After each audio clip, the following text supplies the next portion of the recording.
അതാക്കണ പോലെ നമ്മളിപ്പോ ചെയ്യാൻ പോവാണ് കേട്ടോ.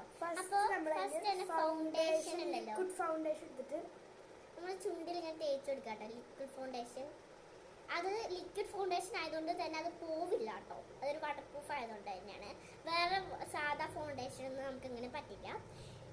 ഞാനും കുറച്ച് എടുത്തിട്ടുണ്ട്. എനിക്ക് കുറച്ച് എടുത്താൽ മതി. അല്ല അങ്ങനെ ചെയ്യുന്നത് ചുണ്ടായിട്ടുണ്ട്. എന്നിട്ട് അതിന്റെ മുകളിൽ കൂടെ കുറച്ച് ലിപ്സ്റ്റിക് ഇട്ട് കൊടുക്കണം. നമ്മുടെ സാധാ റെഡ് ലിപ്സ്റ്റിക്. ഞാനിപ്പോ ഇത് ഈ ഒരു ലിപ്സ്റ്റിക് പോലെ എന്നിട്ടൊരു ലിബാം ഉണ്ട്. ഇത് എന്നിട്ട് നല്ല കടന്നു ലിപ്സ്റ്റിക് ഇതാ ലിപ്സ്റ്റിക് ഉണ്ട്. ഒരു ലിപ്സ്റ്റിക് ഇട്ടെടുത്തതാ. അപ്പൊ ഇതാണ് നമ്മുടെ കരഞ്ചുണ്ടില്ലേ, വേണ്ട